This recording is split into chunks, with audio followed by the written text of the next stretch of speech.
Hey everyone, hope you're having a good day. My name's Andy. My channel's Finding Value. Today we're going to do our daily technical analysis updated commodities, work our way through the dollar, yields, precious metals, and commodities ETFs that I follow. I'll interject my financial opinions as we go through it together. If you need help with anything, check out finding-value.com. That's where I dive deeper into all of these sectors, topics, looking for potential investment opportunities and sharing those opportunities with everyone in the community. Special is the coupon code that we've got active right now, so special is the code. It is 50% off the first month and a larger discount on the early membership. Let's dive in, take a look, see what is going on today. We've got a weaker dollar, definitely paired with a lot weaker yields. Now, we do have support going across here right at this general location of where we're at. Are we going to break through it? Are we going to continue to sell off in yields, which I think will bring the dollar back down? That's one of the drivers of it, and we'll have to see if we get continued selling pressure or not. We can see we've got these big red candlesticks showing up all over the place here. So we've got the big reds, the small greens, and the stair step lower in the dollar. And it's good and it's bad. It's bad for dollar-denominated assets. It's good for emerging markets and some of those assets. Maybe not so much when yields are dropping as rapid as they are, but longer term, if emerging market currencies or other currencies outperform the dollar, generally money rotates into those other areas. 2-year yield getting absolutely hammered today. We do have a little wick at the bottom there, coming off the bottom. We've come and blown down support, so we might come back up and retest underneath before maybe heading lower again. And there's the longer term, bigger picture view. And again, I have this written in here as a possibility. That's from many trading ago, where I put this box of where I think yields might eventually end up before heading higher. The 10-year yield also selling off dramatically through support. Now we'll have to see if this actually sticks or if we bounce back above it. And I don't know. We'll have to sit here and watch. I'm not going to try to guess, but that's what it looks like at the current time. And my opinion is that Besant is in here probably buying bonds. That is my opinion. I can't prove that, but with Trump talking about a weaker dollar and lower yields, and it just so happens that we are breaking to the upside here, and we get just constant movement of buying pressure in bonds, which is the lowering of yields. I have a feeling that they're in here doing something.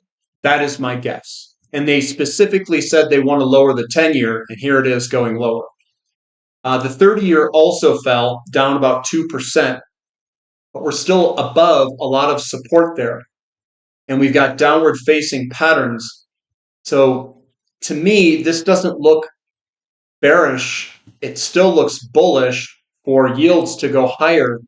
But if they're in there buying it up, I mean, they very well could drive it lower if you've got a money printer buying bonds. TYX TNX ratio, it increased a little bit, and I am highly surprised that gold sold off with lower yields, lower dollar, and this ratio going up, which means the 10-year fell more than the 30-year.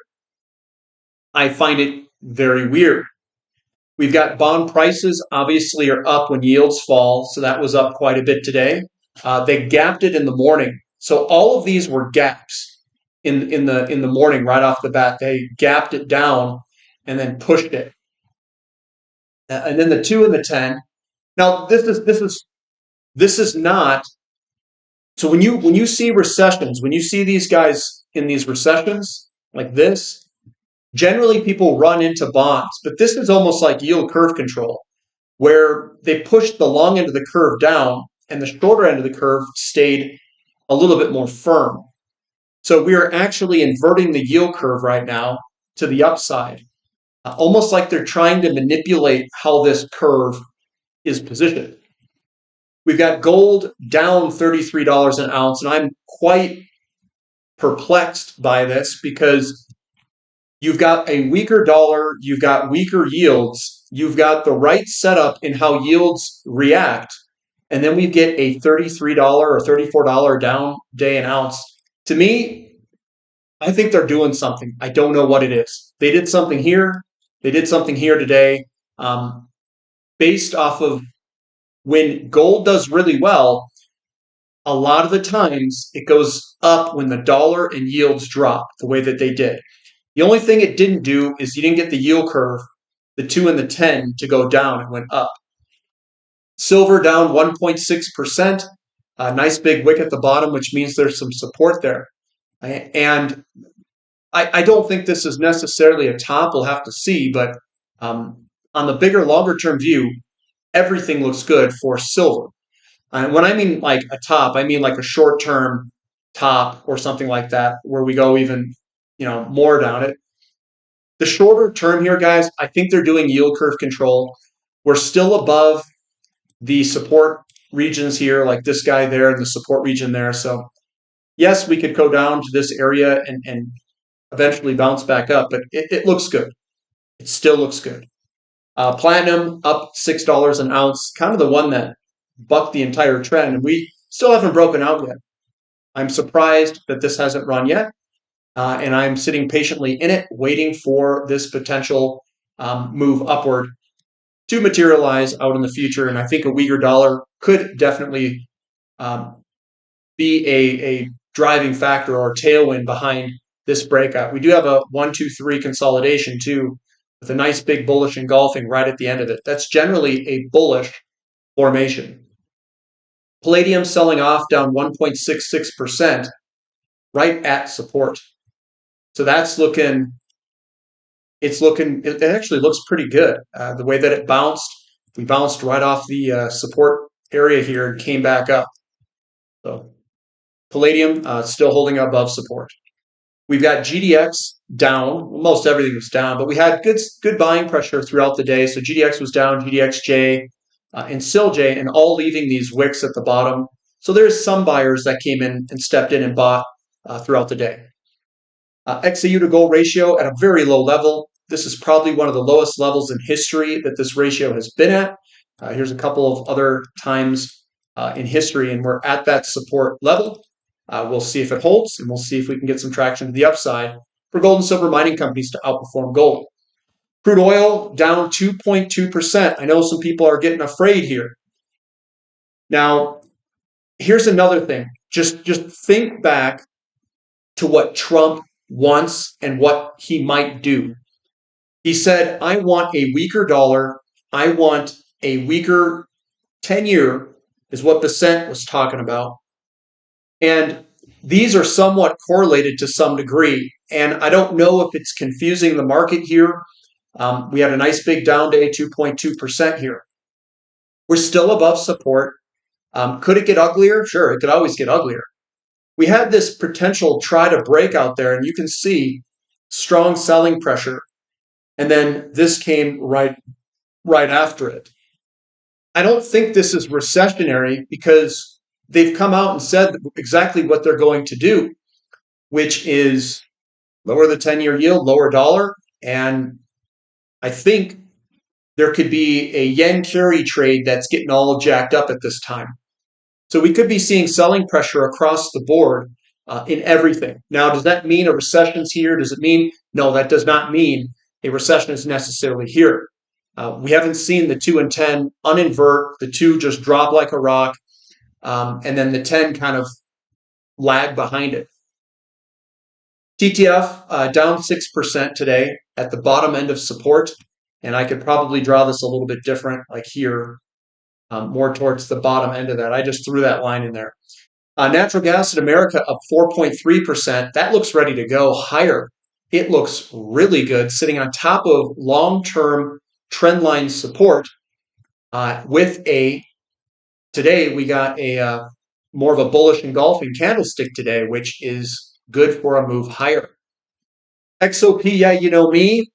We are pulling back 2.3% back to support. Are we going to dip like this before heading higher? Are we going to get a washout sale where it scares everyone? We very well could. Now, do I know that? Does anyone else know that? Can we see it with short-term chart patterns? I don't think so. I think they're in there playing with a bunch of stuff, and it's making the charts a lot more difficult to read. But we could do something like that, where we get a dip before the rip. Very well possible, and that's where a lot of people are going to get shook out of the trade or the investment. OIH down 1.66%. I think that a move lower is going to be similar to that, and that we could head back into the 260 area before reassessing what we're going to do after we get down there. Newcastle Coal Futures trading sideways, down 1%, but for the most part here, it's trading sideways, and I think we're going to try to eventually get some sort of stabilization. The momentum is still to the downside, and we still have a bearish flag pattern that is developed. But I do think we'll stabilize soon around this support zone right below us in that circle there. Sprott Physical Uranium Trust down 0.7%. It came back up throughout the day, so it gapped lower in the morning, and then the momentum is coming back upwards. That's what it looks like on the daily candlesticks there. So it doesn't look horrible. It obviously doesn't look great. But here's the thing, guys. If you want to make money, you got to take the opposite bet of everyone else. And if we come on down here and get some bottoming candlesticks, that's your signal. So you got to buy when everyone else has got lumps of turd in their pants. I mean, that's the best time to do it, when there's fear in the gut, when people are looking at their accounts and making emotional decisions. We've got uranium futures price still coming back, but we've got strong support in the $58, $60 area there. We'll see if we get down there. If we do, be looking, be on the prowl. Look for reversal candlesticks. URA down 1.8%, and we've got a wick at the bottom. People are buying this back up. There it is, coming back up. Now we have to see if it sticks. We have to see if we actually get a reversal down here. But usually when you get the wicks on the bottom, that's the beginning process of a potential turn. Conversely, you get wicks at the top of things that may want to go lower. So that's what I'm looking for, and that's what I'm seeing there for URA. URNM getting a little wick, not a huge one. There's some wicks there you can see at the bottom there for those two. And we're coming back to a lot of support in this general area here. So I do think that we're going to find support here probably pretty soon, if not already bounced off of it today, and maybe we'll get a bounce. We'll see. URNJ also down 4.29%, and we've got a lot of support through here. So sometimes it kind of bounces right in that general area. But with everybody selling everything today, it didn't get a strong bounce. But we'll see if we get one. Copper up 2% today. Copper up. Does that seem recessionary to you? Why are we flirting with the upper trend here, trying to break out? It's almost like they're trying to pull off the impossible here. Who's they? The Scott Bessent, Trump, maybe the Federal Reserve, who knows? And they're trying to hold down commodities. At the same time, they are trying to prop up the stock market while also bringing down interest rates. Because interest rates are the driver of trying to hold this thing up. If they do that, they're just going to send these things to the moon. They're going to send copper, oil, everything to the moon. So they need to hold this down so people don't get the signals. And they're trying to control, manipulate the psychology of people, to my estimation here, and the way that these charts look and how the yield curve is positioned. COPX down slightly, but holding. We've got iron ore that's up. Now, why the heck is iron ore up and looking good if we are about to enter a recession? And keep in mind, China pumped their system just recently with a bunch of M2 money supply. I mean, they pumped it, guys. So that money works its way through the system. I think it will push all this stuff on up. We've got aluminum right at resistance still. And again, this is a bullish formation. I mean, you can draw a trend line up like that. What I do is I just look at the lows coming up. And it doesn't really matter. You don't need a clean looking chart line. You don't need any of that stuff. All you need is the lows to come up. And you know, it could look, you know, different. You don't need a clean trend line coming up, even though this one has it. Nickel up 0.6%. Really? Nickel's up 0.6%? It's looking like it's trying to bottom. There's probably other things that you could do here as well. I can see that it's been squeezing into this corner here in a falling wedge. It looks good. I'll just say that. And we could easily break out of this falling trend line there to the upside at any second. Moo up 1%. I saw the fertilizers were holding steady today, looking better than the rest of, you know, oil and some of these other commodities and precious metals. But that's holding steady. Emerging markets are sideways, up 0.07. Still looks okay. We've got KRE holding steady, even though we had a pretty big sell-off. And they may be lowering rates for something bank related. I don't know. I don't know the background. But to me, it looks like they're trying to lower rates. I don't see anyone coming into the markets buying bonds with the tenacity that would push this down on the 10-year. And I'll go into it in the morning, you know, tomorrow morning session on why I think that. TAN holding steady.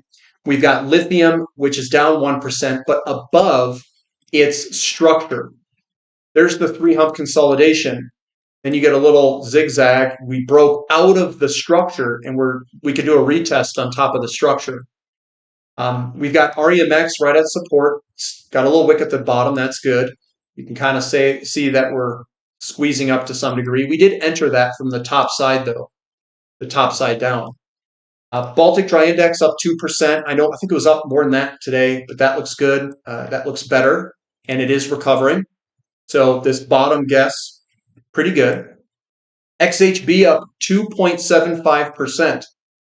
You guys know on the website when I talk about affordability and that the home builders are a play on the lowering of interest rates.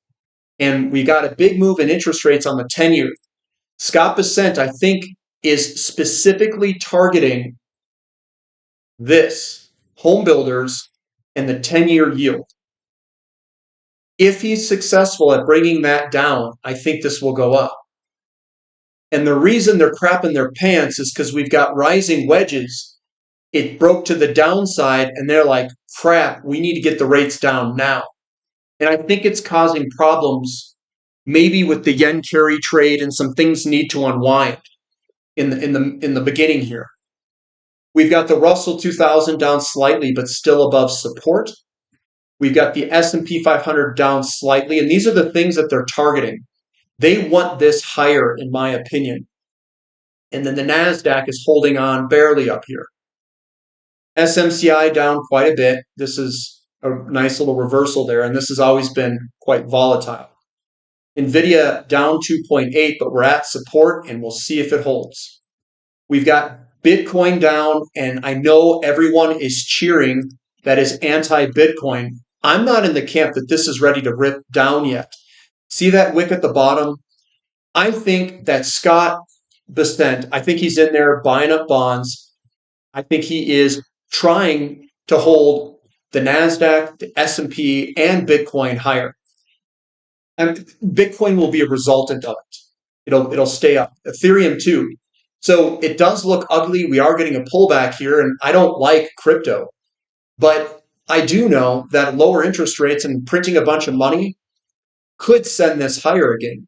I want to see more follow through, because I'm not convinced that this is just going to rip lower. We've got big wicks at the bottom here.